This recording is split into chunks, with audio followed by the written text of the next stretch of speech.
Self-harm. Hello and welcome to the Hope Cymru Talk Show. My name is Marcus Nelson, and today it's a privilege to be joined by my good friend Richard Stanton. Rich, it's fantastic to have you with us today. Good, yeah, it's great to be here, thanks. Rich, it's a heavy topic, it's a difficult one, but it's one that we feel we have to talk about because it is a widespread issue within the world around us. It's not one necessarily that people like to talk about, but how prevalent actually is the issue of self-harm in the culture in which we live? Yeah, it's a massive issue. Some recent stats suggest that when some 18 to 24-year-olds were polled, that a quarter of all women will have self-harmed by that age, and a tenth of all men. So we're talking astronomical figures here. You know, this is a huge, huge issue. Wow, so between a quarter of men, quarter of women, a quarter of women, a tenth of men have self-harmed between those ages of 18 and 24. And I'm sure there's a whole range of reasons that would lie behind that, but what would some of those reasons be? Yeah, sure. So the DSM-5, which is the latest kind of resource for diagnosing mental health issues, classifies it as a non-suicidal self-injury disorder. First of all, that's a really important distinction to make. We're not talking here about suicide attempts that would involve kind of self-harming, but this is something else. This is a way of kind of managing certain situations or emotions using self-harm techniques. But it's very much a kind of a symptom of something else that's causing it. You know, it's not the root cause, it's actually the thing that demonstrates that something kind of deeper is going on underneath. And even in kind of modern mental health practice, this is still a fairly new phenomenon. So there's a lot of research being done around the statistics and cause, and the bottom line is there isn't any one thing. So there can be trauma. If somebody's experienced trauma in their lives, and then this can be one of the ways that they might deal with that. I'll talk a little bit about my own story and how I use that as a coping technique. Really strong emotions, if people experience that and don't know how to process those emotions, that can be one of the ways. Anxiety, which is always on the rise. But the bottom line is there can be any number of issues that cause this to occur. And are there any ideas as to why it's so 2.5 times higher among women than men? Yeah, that's a great question. There are some suggestions. One is that men tend to act out in different ways. Yeah. Okay, so maybe getting into fights, that kind of thing, or using substances as a way to kind of self-medicate, alcohol, those types of things. But honestly, it's not known why women struggle more with this than men. Yeah, it's a really interesting question. Yeah, and it's not just an academic issue for you, Rich. It's something that is quite closely interwoven with your own story. Absolutely. Do you want to just tell us a little bit about your journey, how you came to know Jesus and your background with these issues? Yeah, well, I mean, that question of why men self-harm less than women is something that I've thought about a lot, because I was a boy at the time who self-harmed. And most of the other people that I knew who self-harmed were in fact girls. So I've thought a lot about this. But I began to self-harm when I must have been about 10 or 11 years old, so kind of just at the end of primary school age. And I can remember really vividly where I got the idea from. I was watching an episode of Casualty with my parents one evening, obviously years ago when that was still popular on TV, and there was a doctor who was struggling with the workload that she had. She was incredibly stressed, and she had a cannula inserted into her hand. And whenever she was stressed, she would go into a cubicle and release some of that blood. And then, the actress was portraying this sense of relief afterwards. Now, as a 10 or 11-year-old, I didn't really understand what was happening. All I saw was there was an adult who was stressed, and the way that she dealt with that was that she would release blood. And afterwards, she wasn't stressed. And I was particularly stressed. And you might wonder, well, what does a child have to be stressed about? But I was being bullied a lot in school. I had ginger hair, and that was, often is a kind of cause of bullying. I was quite a shy and introverted kid as well, so I found it really difficult to make friends, actually. So I didn't have a very good friendship group. And I think all of those kind of things just added up to me feeling really anxious, not feeling like I fitted in. So, and I won't go into graphic detail about the self-harm and stuff, but I think I disassembled a pencil sharpener and I started to cut. And I did actually have a sense of relief afterwards. And I think that's important to say, that self-harm actually does do something, but, and this is so important as well, that feeling does not last long, and it causes so many repercussions that then kind of need to be resolved afterwards. So it's like trying to put a plaster on a shark bite. You know? Yes, yeah. For a moment you might think, oh, this has stemmed, the issue, but honestly it just leads to more and more issues. And it's very much like, for me anyway, it was very much like using substances, which I later go on to use, small cuts initially, and then I would need to self-harm more and more in order to kind of feel that sense of relief. So it very much snowballed. And there's all sorts of scientific reasoning for that. Some people have suggested that self-harming creates a similar kind of release as opioids, actually, kind of the dopamine release in the brain. And we all know how addictive opioids are. And that's how addictive self-harm can be. So once you come down from that high, which can last a few minutes, sometimes it could last 20 minutes, half an hour, but the come down from that high of self-harm is akin to coming down from opioids, really severe. So that was my introduction into self-harm. And then kind of as I got into my adolescence, we can all remember those really strong emotions kicking in, puberty and having to deal with that. And self-harm was just my default way of dealing with that kind of really difficult terrain of coming into adolescence. And before long that wasn't enough, so I then led into kind of substance abuse and alcoholism in order to deal with that. But self-harm was kind of always a go-to for me. It was kind of, it sounds crazy to say, it was always that default that I would come back to. And that got worse and worse and worse, and we might talk a little bit more about some specifics there. Were family and friends aware of the switch? Was that something that others knew about, or was it something that you managed to That's a great keep question. quite quiet? Yeah, I think initially I did manage to keep it fairly quiet. And then I can remember my dad found me with these kind of scars on my wrist. And I had a difficult relationship with my dad then. We have a phenomenal relationship now. So as I became a Christian, he was already a Christian by then. And we've worked through a lot of this stuff, and we've had a great opportunity to talk about it. But he really, really struggled. He didn't know what to do when he found those. I think his first reaction was to be quite bullish. He needed to be, that male role model. It was like, no, you do not do this. You're grounded if I ever see that again.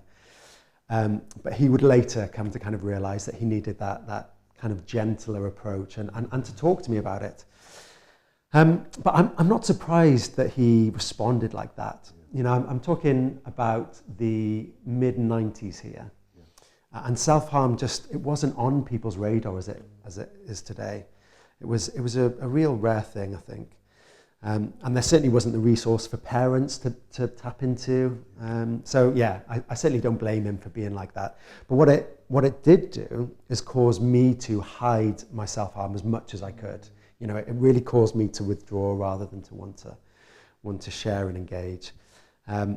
But yeah, so that was a difficult time for my parents, I think. Yeah. So there was those three things then, Rich, in that sense, that it started off, but it sort of became more severe. Absolutely. And then it didn't solve the underlying issues which you were facing, but then also it did sort of close you off from others. It sort of closed you into yourself and then closed you off from others. How did it develop from there? Yeah, sure. In teenage years? So I had a couple of really extreme occurrences of self-harm. So most of the self-harm was fairly small cuts, just to kind of managing day-to-day anxieties and difficulties. But with me in particular, it was like I would store these emotions up and then they would just kind of erupt. So I'd self-harm quite badly. I'd then be taken to hospital and be stitched up. And as an adolescent, I was then admitted to the child psychiatric unit in Whitchurch Hospital, actually. So I was taken out of mainstream education because I self-harmed in school. There wasn't the provision to take care of me there. So initially that was just Monday to Friday. So essentially I did school in the unit. I think it was called the Harvey Jones unit. And that's when I met all these other young people who were struggling with similar kind of issues, and we'd have our daily therapy. It's kind of that classic thing, we'd all sit around in the circle at the start of the day and really open up about how we felt. And that was really, it was good for me to be able to have that space to talk about my emotions. Eventually though, my self-harm got so bad that I was admitted full-time there. So I stayed in overnight, over weekends. I had to have somebody check in on me every 15 minutes to make sure that I hadn't self-harmed. But interestingly, the final straw was that I actually self-harmed in the unit. So we were out on day release. I'd got hold of some implements that I could self-harm with, took them back onto the unit and self-harmed. And I was actually expelled because of that. And I totally understand that. They couldn't have somebody doing that on site. But the very thing that I was looking for support with, was the very thing that got me chucked out. But that was the start of my faith journey. So at that time, my parents weren't Christians. But I had an uncle in the States who was, and he was involved in a youth ministry, quite a large youth ministry out there. So my parents had been talking to him about what was going on, and he said, well, do you know what? Why don't you come over to the States? Why don't you bring Richard out? What have you got to lose? And I don't think my parents had ever particularly been receptive to faith things, but my dad had been to an Anglican school, so he was kind of aware of all these sorts of things. But I think they were so desperate, they said, sure, let's do it. So me and my dad went out there for a month, and my first experience of Christianity was going into a mega church of like 10,000 people, and I was just in awe at kind of what was happening there, that there would be so many people worshipping Jesus. It was an incredible experience. And it was during our visit there, actually, that my dad became a Christian. So he had this incredible encounter with God where he was in the church and he felt like somebody had literally put their hand on his shoulder, and he looked around to see who it was, and nobody was there. It literally felt to him like it was God's hand on his shoulder as he was kind of praying about some of the stuff that had gone on in his life. And he just felt God speak to him, and from that moment he knew that God was real, and he committed. For me, it wasn't quite that easy. I went through some prayer ministry there, which was incredibly helpful. But I really struggled, actually, to really put my full trust in Jesus. So I did experience some healing, actually, although I did self-harm whilst I was there, and I did self-harm when I returned, actually. So although my eyes were opened to kind of who Jesus was and matters of faith, I was just not quite at that place where I could feel like I could really commit. It was like my heart was starting to open up, but it wasn't there yet. And Jesus still had some work to do. Thankfully, he continued to work on my heart. So that was just the beginning of the story and not the end. So we were there for a month, came back. My dad got plugged into a church. I'd sort of flirted with some youth groups. It didn't quite work out. And that's when things really got worse for me, actually. Yeah. I think because I had experienced some level of kind of healing and some freedom, when I then got back to the UK, and I didn't quite deal with that stuff, it was almost like, I just kind of dropped off a precipice, really. And that's when the self-harm really took off. And with that, the kind of drug taking and the alcohol abuse as well. Wow, yeah. So those three things sort of one led into the others, Rich. Yeah. And you had experienced some of the benefits, I suppose we would say, of the Christian church and knowing Jesus. What was the next step then that led you to actually come to know Jesus as Saviour and Lord? Yeah, absolutely. So I had another really bad instance of self-harm. I was about 16 then, maybe 17, but I think 16. And it was at the family home. It was really, really traumatic. I won't go into details, but I was very lucky to survive. It wasn't a suicide attempt, but because I had been drinking really heavily, I wasn't able to kind of control the self-harm. So I was admitted to a psychiatric unit. As a 16-year-old, I was admitted this time to an adult psychiatric unit because it was such a severe case. I obviously wasn't allowed to stay at home. My parents couldn't manage it. And I was there for a couple of months and then was discharged. A social worker got me a flat in South Wales on my own. So I was then 17, living by myself. My mental health was absolutely shot. And I was receiving all these benefits, financial benefits from the government. So my rent was paid, council tax was paid, and I had all this spare income. And as you might imagine, I spent it on drugs. So I was literally, free from kind of any supervision, just taking drugs. And with that came even poorer mental health. Self-harm as a way to manage the come down from the drugs. And you can just imagine that kind of vicious circle, you're taking drugs, highs, the lows, self-harming to deal with that, the highs, the lows. And then I self-harmed really, really, really badly and ended up in hospital again. So the plan was to leave South Wales, to have a fresh start with my cousin in Mid Wales. I went up to stay with him for a little while, just to get some headspace and try and see if maybe a change of scenery and somebody who I had looked up to, my cousin, maybe his influence might help. But of course, the same issues that I'd had in South Wales were in Mid Wales, of course, because I was the same person. That's when it started to become clear to me that these were my issues. Wherever I went, I experienced the same things because there was something in me that needed changing. So I was there for about a year, maybe a year and a half, and I found myself homeless. So I'd given up my flat in South Wales. I was kind of sofa surfing, and for various reasons that had come to an end. I literally had nowhere to go. And during that time, my relationship with my parents had been difficult. It was better with my mum than my dad. I think maybe it was less confrontational with my mum. She was able to just be a little bit calmer with me. But during that time, my parents had become Christians. As I said, my dad first of all, and then my mum after that. And I was on the phone to my mum one day, just telling her what had happened. I'm homeless. I don't know what to do. And I was just venting. I don't think I'd spoken to her in a couple of weeks, so it was just giving her an update. I wasn't expecting anything from that phone call whatsoever. And she said to me, well, why don't you come home? And it was like a bolt from the blue. I was like, what do you mean come home, Mum? Surely you're not inviting me to literally live with you again. Have you forgotten how bad that was? Have you forgotten the trauma? And she said, it's fine, Rich, come home, jump on a train. She transferred the money for the plane ticket into my bank account. I packed my backpack, my little backpack with my clothes and toothbrush and whatever, and I jumped on a train and I travelled to Cardiff.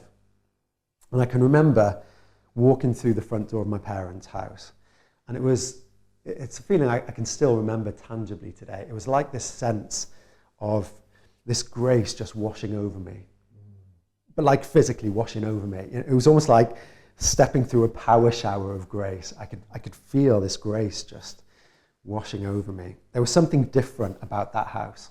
It was a safe place. It was a calm place. And I just knew that I had literally come home. So because I'd had some kind of dealings with the church, it wasn't like I was completely church agnostic. I knew some stuff about church. And I kind of knew that if I wanted to get to the bottom of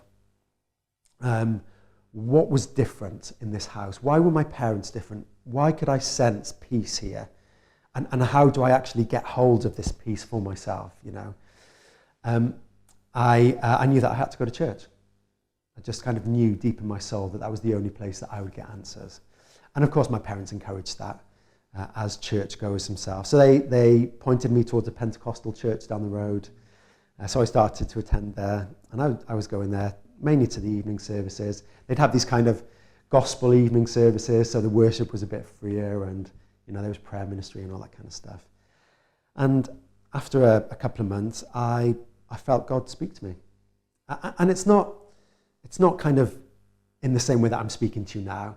It was like an inner, small, still voice, but it felt like something external to me. It wasn't the voice that I think to myself with. Yes. it was within me, but external. I know that sounds bizarre, but that's the only way that I can describe God speaking to me. And that's only happened a few times during my Christian journey. You know, it's a very, very rare occurrence. And I felt God say to me, if you follow my son, Jesus Christ, you know, all of this will be forgiven. And I just broke down in tears as I felt grace wash over me. And I said, yes, God, I'll do it. I'll follow your son. And that was really the start of my Christian journey. And it's been quite the journey. From that moment, I have not self-harmed. But the drugs and the alcohol took a little bit longer to kind of work through. That was probably another 18 months. And even longer than that, actually, were the underlying kind of issues, the jealousy, the kind of the greed, the anger, all those sorts of things. You know, the real root causes of these behaviors. And in many ways, I'm still on that discipleship journey, you know, and I don't expect that will come to an end before before my time on this earth is done. Yeah, no, that's an amazing story, Richard. It's wonderful what Jesus has done in your heart and life. It's almost like your experience coming home. It's very like the story of the prodigal son in the Bible, isn't it? Absolutely, like it's that story. And it's one of those stories every time you read it. You know, I always think the way in which Hollywood constructs these things these days is that it's always the child, like the son or the daughter, who's in the right. Yeah. And then the parents are they're the ones that don't see that. And then in the end of the film, they're like, oh yeah, my child was in the right all along, and I've come to recognize that. Whereas that's the exact opposite of the way it is in reality, that the living God is in the right, we're all in the wrong in one way or another. And then he welcomes us home and he sees us from a distance and runs to meet it. So that was actually your experience, and the way in which your parents responded to you, having come to know Jesus themselves. Like they reached out to you, brought you back home in the same way that Jesus had done for them. Absolutely. And then you were able to step into his kingdom and family in that way.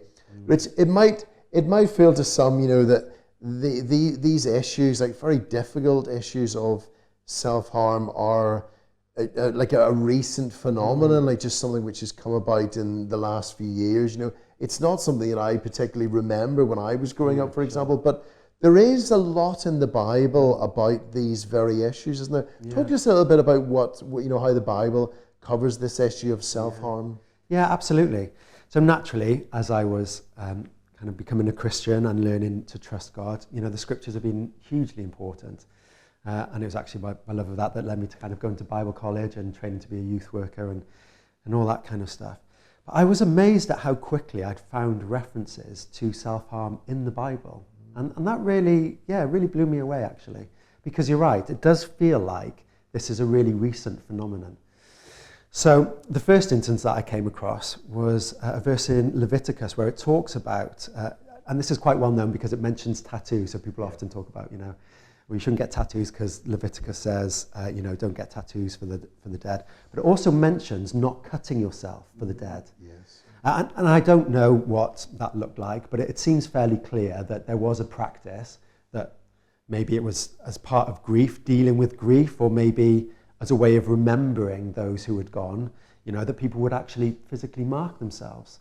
You know, and that was, you know, a good few thousand years ago. So really this is not a new phenomena at all. Yeah, absolutely. So we've got that in Leviticus 19. That's, you know, 3,500 years ago. That's in the law of Moses. What about with the prophets, you know, in the time of the kings, Elijah? There's definitely experiences there as well. Yeah, of course. And this is one of the stories that's really impacted me, actually, as I've been kind of reflecting on why I self-harmed and kind of what was God doing, and maybe we'll get back to this, kind of what was God doing whilst I was self-harming. But yeah, there's this incident where there are these prophets of Baal, so there is Israel and God's kingdom, and then the surrounding nations are worshipping their own gods, and Baal is one of those gods. And Elijah is God's prophet. He's God's person of the moment. He's the one who's doing these incredible miracles and really kind of being God's voice in that situation. And he challenges these prophets to build an altar. And he gives them the absolute kind of best opportunity. So, you know, they can do whatever they want. They can build the biggest altar with the best wood. and they can do whatever they need to do in order to call down fire from heaven. And he himself takes the complete opposite route. So douses his sacrifice in water, and it's his sacrifice that actually is accepted by God. But the really interesting detail for me is that one of the things that the prophets of Baal did in their kind of attempt to get their so-called God to move and to act is they cut themselves. And that kind of really resonated with me. Not because I was in any way worshipping Baal, so, as that kind of 10-year-old, seeing that episode of Casualty and then kind of learning to self-harm. I wasn't doing that in worship, in kind of conscious worship to, some weird God. But I was trying to kind of affect my situation. I was trying to change my circumstance. And that's exactly what the prophets of Baal were doing. They were trying to affect their circumstance. And that's why that kind of story really resonates with me. That's powerful, Rich. So we've got, an expression of grief in Leviticus. We've got trying to change external circumstances, affect change within the gods in the book of Kings. Then in the Gospels, there's a number of people that the Lord himself came into contact with that were with these issues as well. Yeah, so there's a story told in the Synoptic Gospels. One version has one person and another version has two people. It's just a matter of perspective and kind of what each writer is trying to get across. So Matthew and Luke are saying, there's two guys there, and Mark saying, I'll just tell you about the one guy. Exactly. I'll just tell you about him. Let me focus in on the one. Exactly. On the one guy. Yeah, absolutely. So in Matthew and Luke, these two guys, and they're so violent that people can't kind of travel that way. They're literally kind of being beaten up by these guys. But it's not as if they're doing this on purpose, like they're just bored or they have nothing to do or whatever. They are being affected by some sort of evil spirit or spirits that are making them behave like this. It's almost as if they have a compulsion to be violent in that situation. Something externally is operating on them and causing them to be like this.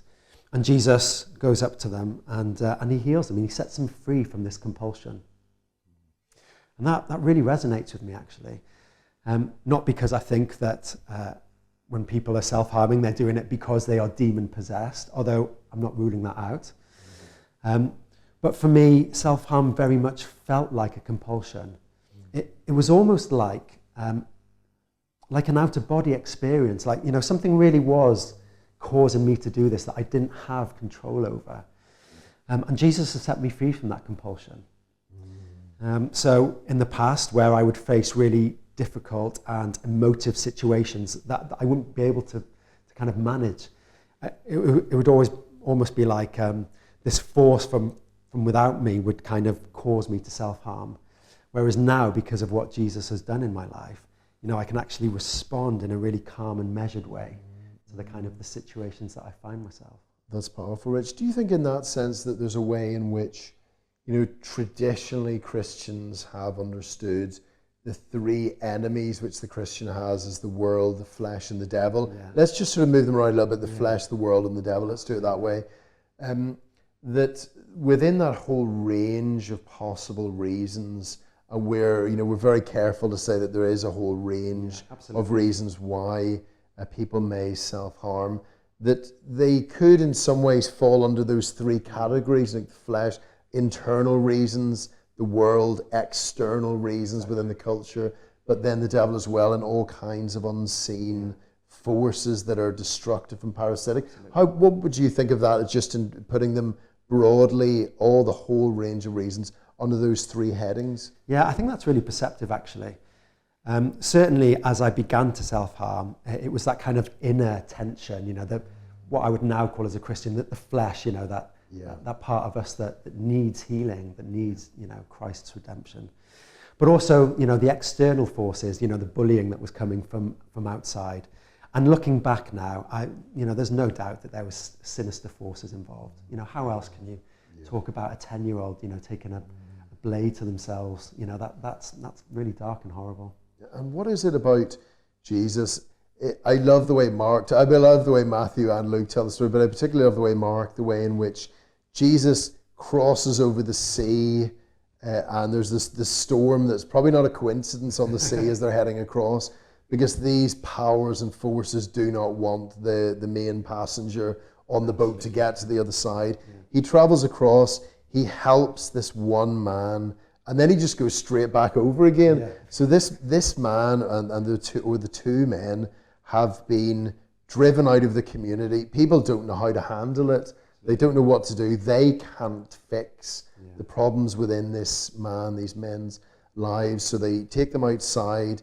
They're living among the graves and the tombs. Like they're living in a graveyard, and they're they're hurting themselves. They're not able to be a part of family. All that's taken away. Jesus is able to help them, and those forces and powers, those unclean spirits that the people of the towns were terrified and afraid of, are afraid of Jesus. Who is he that he was able to help that one man in that way, Rich, and has been able to help you as well? Absolutely. I mean, that's the key question, isn't it? Who is Jesus that he can do these things? And one of the ways that people have thought about Jesus is that he was a good and wise teacher. And that certainly is true, but I don't know of any good and wise teacher who can set people free from those sorts of things. Jesus claimed to be the Son of God, the Son of the Father, the eternal Son of the Father, the one who always was. And that's my experience of him. He is the one who created us. And that's why he can restore me, because he actually created me in the first place. Yeah. He has the blueprint. He knows what to do. He knows me more intimately than I know myself. Yeah, and that's the only reason that he's been able to. And it's only as he is who he says he is, absolutely, that he's able to do what he does. Yeah. Otherwise, nobody else would be able to help people in those ways. And what does that then look like, Rich? We say that Jesus is the author, the founder of all life. He is the master of the galaxies, the founder of the universe. The eternal and everlasting Son of the Father. There's nothing too difficult for him. There's no situation that's too dark. How has what he himself has gone through already for us able to help a person who's struggling with self-harm? Yeah, absolutely. So, although I have very much been free of self-harm since I've been a Christian, there have been instances where I've thought about it. And I have been tempted to kind of resort to that. It's not been an easy journey. But I would say the thing that has kept me kind of on that path free from self-harm is the realization, I might say the revelation, that it's not by my own blood that I experience healing. So it's not me hurting myself and having my own blood kind of flow, but actually recognizing that Jesus died on the cross. It was actually his blood that has set me free.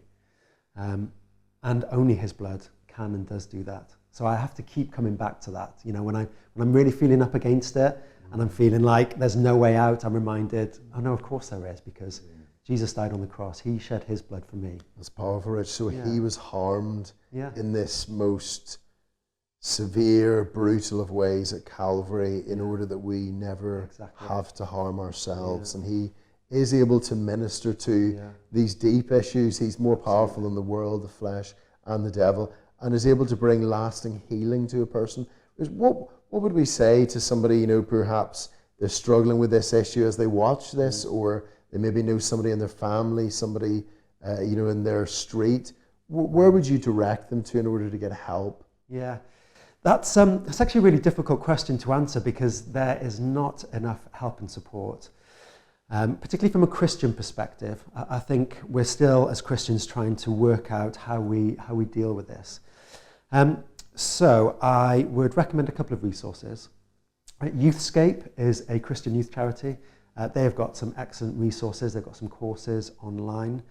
But I would recommend, if you're a young person, speak to your youth leader. Speak to somebody in your church, someone that you trust.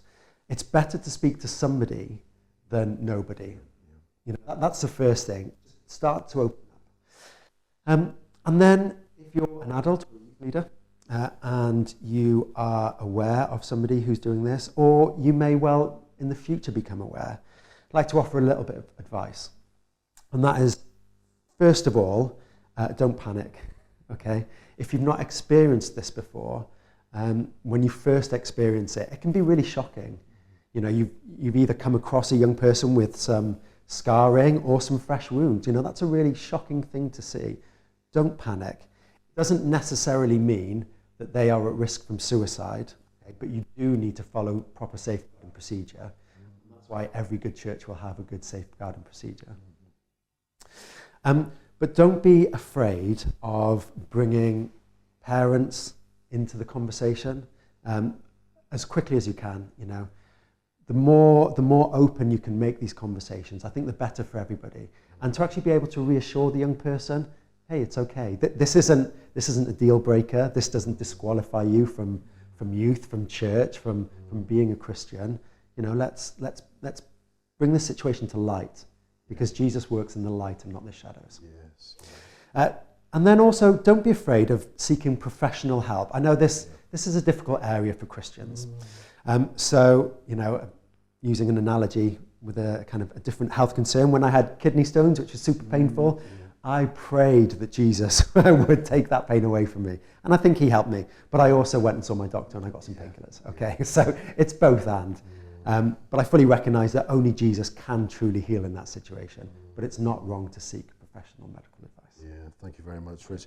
And in terms then, just a final question, you know, if somebody is struggling with this, knows someone else that is, they might think, you know, if I was to tell others, if I was to share this and to bring it into the light in that way, people would think badly of me, and, you know, that would mean that I couldn't be part of church anymore.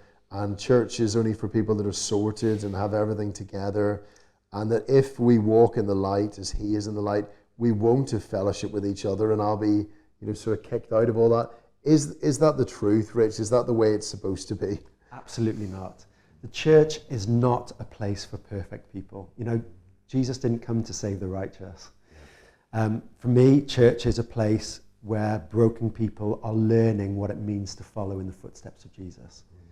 One day we will be perfected, and I tell you what, I cannot wait for that. One day Jesus will put everything right, and that's one of the strong hopes that I have, that, you know, really keeps me going. You know, looking forward to what will be, but we're not there yet. Yeah. Well, thank you very much, Rich. Thank you so much for all that you've shared with us, for sharing your heart, you know, your experiences, the journey that Jesus has taken you on, and we pray that, you know, many others that are struggling in this way and in other ways as well will find help, the church more widely, and come to know Jesus, the author of life himself, and find his healing, his hope, and his future shared with them. Thank you very much indeed, Rich. Thanks. God bless you, mate. Thank you.